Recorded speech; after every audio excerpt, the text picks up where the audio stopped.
Yo soy Gustavo Ángel Falcón Pérez, del segundo semestre Grupo A de la licenciatura en Pedagogía.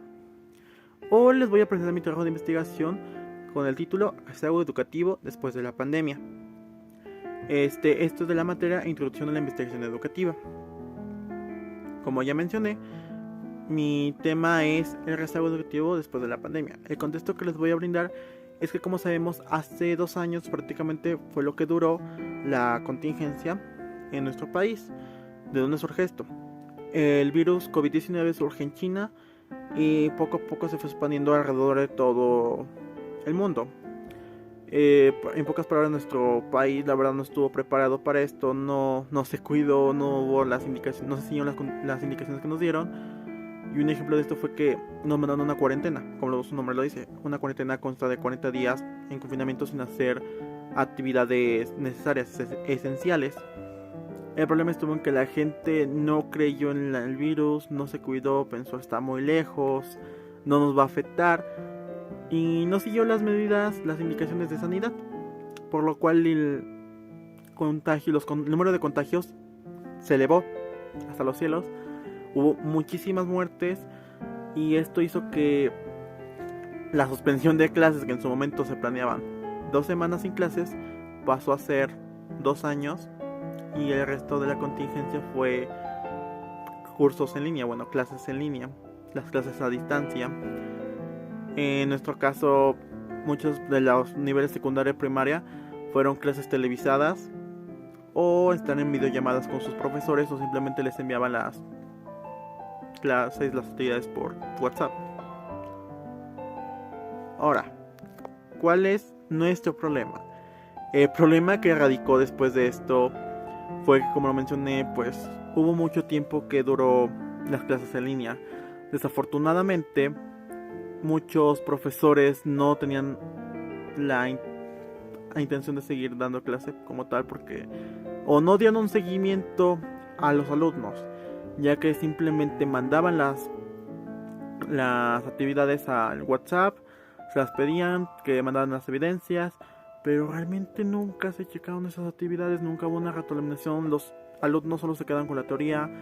En otros casos, alumnos eran de bajos recursos, no pudieron continuar con sus estudios porque era pagar el internet para poder estar en las clases o ayudar a su familia para sustentarse.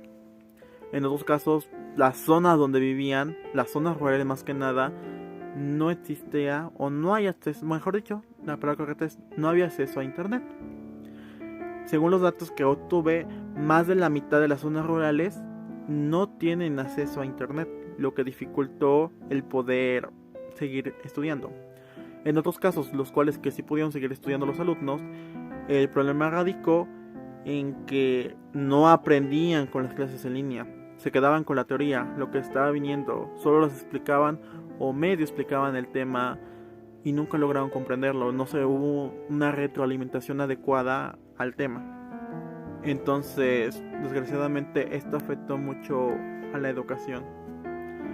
Ya como marco teórico, les puedo decir que varias investigación que hice, como ejemplo Clemente Ruiz Durán, nos comentaba que realmente esto va a ser un gran problema en la educación a futuro, porque va a tener graves consecuencias a los alumnos, puesto que no tienen un buen desempeño, sus habilidades no van a ser las necesarias y no van a poder tener las herramientas y el conocimiento necesario para poder ejercer una carrera o obtener un trabajo bien remunerado, ya que al tener menos conocimiento, menos habilidades, lo que le ganan es mucho menos, les afecta. Además también que ahorita a los alumnos que están regresando a la nueva normalidad, no se hizo una evaluación adecuada para saber qué tanto les afectó la pandemia a los alumnos, ya que realmente solo se hizo una evaluación, si no me equivoco, en algunos casos, para saber hasta qué temas entienden bien. En otros casos no se hizo y no hubo una retroalimentación de los temas perdidos. Simplemente se continuó con los temas que se supone deberían de ver. Entonces, el rezago educativo incrementó, la deserción escolar aumentó en un 9% comparado a los años anteriores, y Lo curioso es que durante la pandemia varias instituciones, varias UNICEF, dio consejos a sus profesores para poder continuar en la pandemia con las clases, para poder brindar una buena estrategia de estudio, seguirle un seguimiento adecuado a la educación. Desgraciadamente muchos maestros no pudieron hacerlo o no quisieron, y los que sí quisieron realmente fue un poco deficiente el primer año por la cuestión de que tuvieron que aprender durante la marcha el cómo realizar clases en línea, cómo poder presentar su material, las videollamadas, mandar la información, que claro, fue prácticamente un plan improvisado, ya que nuestro país no estaba preparado para algo de tal magnitud. Entonces, lo preocupante viene después, porque uno pensaría que el gobierno ya estaba previendo un programa o un apoyo para solventar este rezago. En los futuros planes que se sacaron a la luz de becas para 2022, hay para continuar los estudios, pero no hay ninguna para combatir el rezago educativo. Y es triste ver que, si bien le están dando becas para continuar los estudios, no hay una para darle seguimiento al rezago educativo, para apoyarlo y poder restaurar y enfrentar esta problemática. Entonces, lamentablemente la situación que queda es que para afrontar este rezago educativo, el compromiso recae sobre los propios docentes actuales que están ejerciendo o los futuros docentes que van a ejercer, puesto que si no se resuelve esta problemática, el problema va a recaer sobre los futuros docentes, que es nuestra generación.